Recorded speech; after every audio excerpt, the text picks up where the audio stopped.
Have you ever tried screen recording something using your snipping tool on Windows 11 PCs and not know where it's gone after recording? Or maybe your snipping tool isn't letting you screen record at all. In this video, I want to take you through the snipping tool settings, share some handy tips and tricks.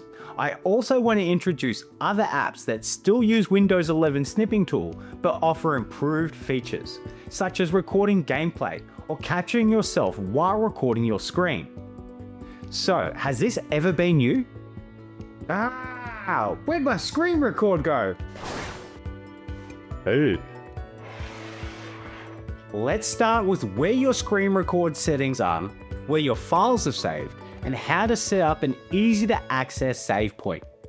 You may think the first place to check for your snipping tool settings would be found in your settings. Wrong! To access the snipping tool settings, open the app, click the three dots in the top right hand corner of the snipping tool window. Then select Settings from the drop down menu. On the screen right now are the settings that work best for me. Don't be afraid to change any of the options that suit your own screenshot or recording needs. In my snipping section, I only have two settings enabled. The first is automatically copying edits to my clipboard. The clipboard is a temporary storage area on your computer that lets you quickly paste your edited screenshots into other apps, emails, and documents. The second setting is HDR Screenshot Color Corrector. This feature adjusts colors so that screenshots look accurate on high-end monitors. The HDR Screenshot Color Corrector ensures that colors appear correct on advanced screens, while the clipboard settings make sharing my screenshots easier and faster.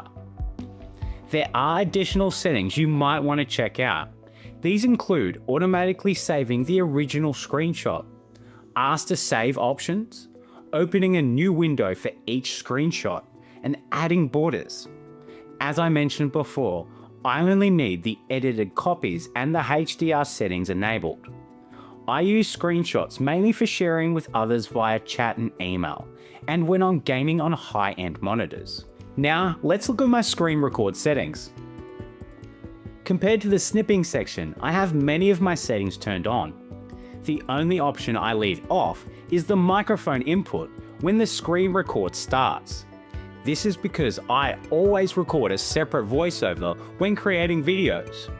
However, I make sure that the system audio option is turned on, so any sound from my PC are included in the recording. Before you begin recording, let's quickly create an easy to find folder for all your screen recordings. If you have a Microsoft 365 subscription, this is a great opportunity to set up a dedicated folder within OneDrive to free up space on your PC storage. To do this, open up File Explorer. Select your personal OneDrive account, click the New button in the top left-hand corner and rename the new folder. I chose Screenshots and Recordings. Inside that folder, create two new folders, one named Screenshots and the other Screen Recordings. Return to your snipping tool settings, then click the blue underlined word Change found in the Screen Recordings are saved to section, and select the folder path you just created. For screenshots, simply turn on the automatically save original screenshots and follow the same steps we just went through. Now it's time to actually start screen recording short demos and quick tutorials. If you plan on recording something longer than a few minutes, I definitely suggest looking at different options available on Windows 11 PCs, such as your Game Bar or ClipChamp. These tools are especially handy for recording streams, gameplay footage, or anything longer than a few minutes.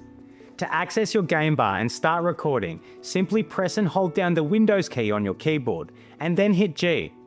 You can start recording by clicking the red button inside the caption widget. All of the widgets within the game bar can be moved around, and additional widgets can be added, like the Auto Super Resolution setting for gaming, Xbox Socials, chat, and achievement settings. The game bar offers additional features such as audio levels, live performance updates, and easy to access Copilot for gaming. You can even control your Spotify playlist from here. Once you've stopped recording, there's also a cool Xbox achievement style pop-up on the right hand side of your screen. You can click on that and go straight to your screen recording or screenshot that you just took.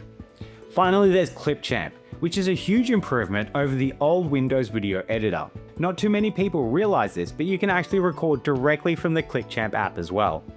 To start recording, open ClipChamp using the app or web browser. For the best experience and access to premium features, use your Microsoft 365 subscription.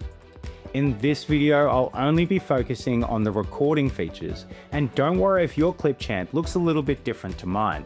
I have the latest version installed with Copilot integration. To start a new video project, click on blank video or create a new video. Then go to the left hand side and click on record and create.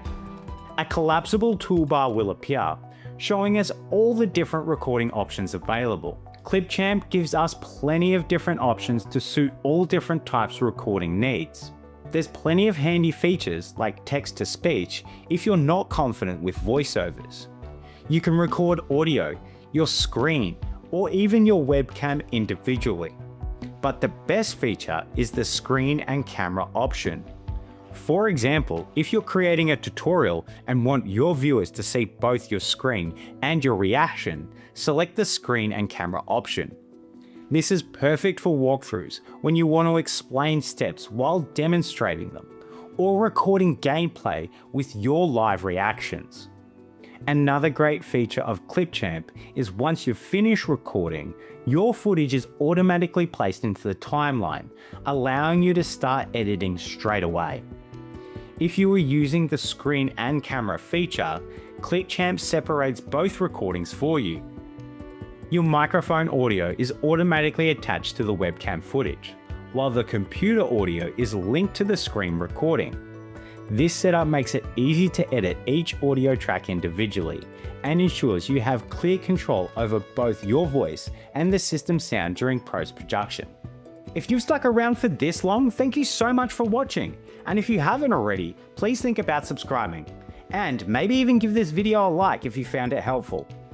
Just remember, these are 3 different ways to screen record within the Microsoft ecosystem. If you're after even more graphical control or advanced formatting tools, there are plenty other third-party recording apps that integrate perfectly with your Windows 11 PC.